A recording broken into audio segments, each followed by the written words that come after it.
Hello, shalom. My name is Asaf Peled.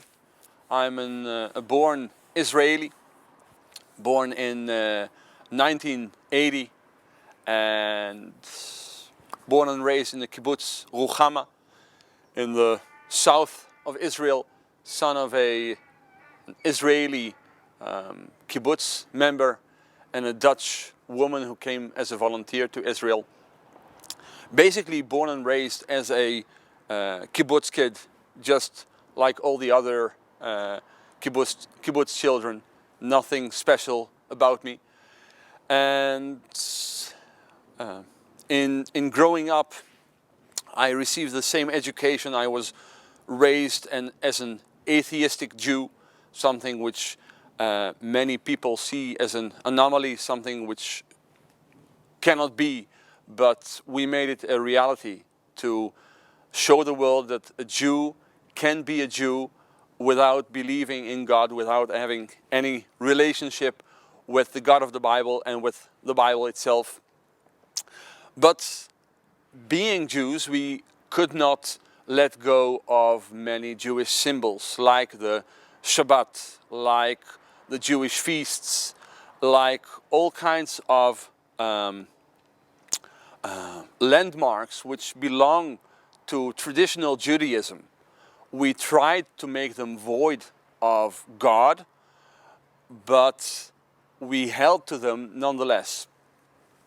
And it went so for quite a few years, and then in my teenage years, a time when many of us start to think about the world around us and who am I in relation to my parents, to my family, to the society I'm in, to the world at large. This was the time that I started to think more philosophically about the big questions of life. Who am I and what am I doing here on earth? And up till that time I gave a very secular and atheistic answer to these questions. I am here because I evolved from the apes, and I am here to make the most of it. And it would have gone for quite a while further, but at some time God entered this play of my life, and all of a sudden I, a very rational person, someone who always tries to understand what is before me and only think of things which I can prove, which are factual indeed, came to the realization that there is a God. And it was very strange at first, because I wasn't a religious man. I didn't have much contact with religious people whom I saw as inspiring or as having a valid experience as people, as Jews.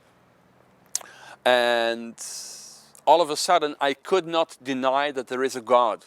And I saw him everywhere. I saw his hand in nature, in the events which took place in our nation.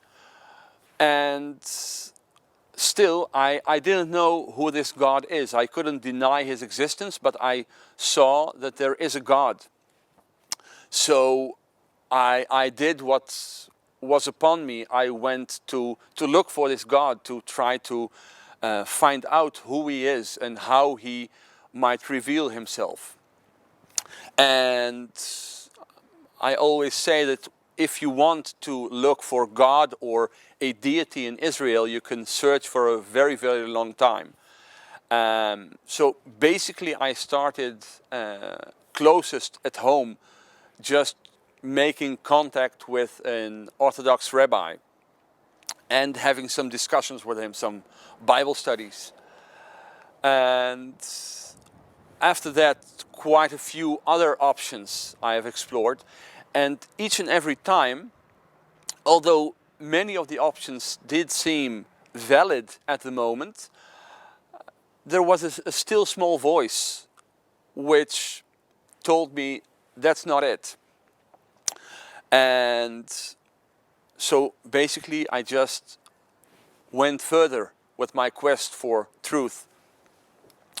And then happened something which I did not expect.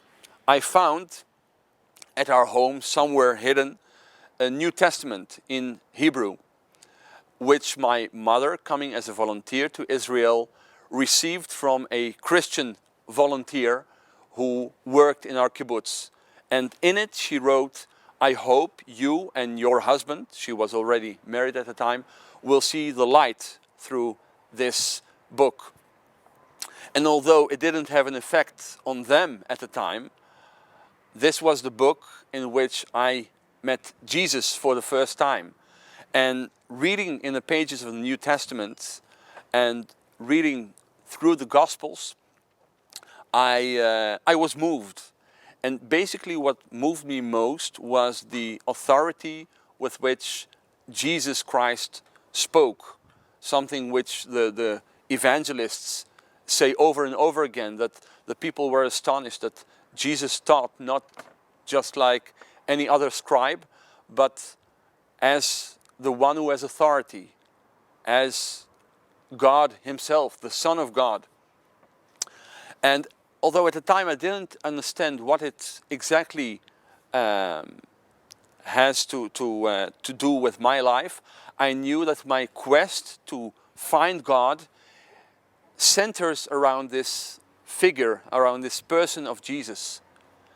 And if I fast forward the process a bit, then a few years later, in 1998, we came to the Netherlands, our family, through a chain of events.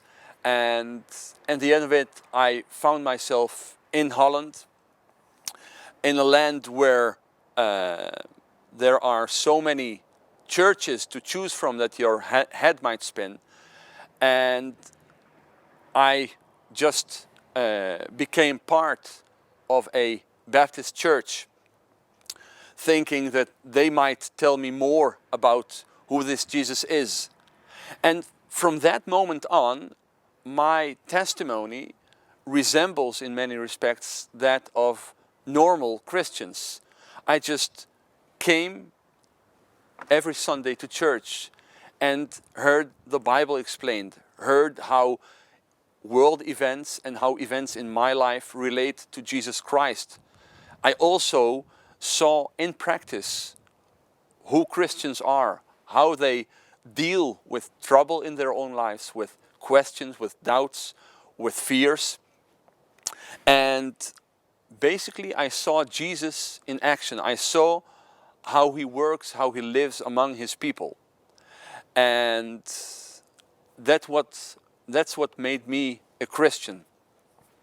And through this whole process was also the question, how can I, as a Jew, become a Christian? How can I say yes to Jesus, in whose name my people have suffered for thousands of years? And time again, I was shown through the Bible, through other Christian people, through the words of Jesus, that the message of Jesus has never been one of war and hate, but one of love and sacrifice to the God of the Bible, to the God of Isaac, Jacob, to Israel. And now I see and believe that there is no dissonance between my being a Jew and my believing in Jesus. It's even stronger. My being a follower of Christ made me a true Jew, more than my father could ever be.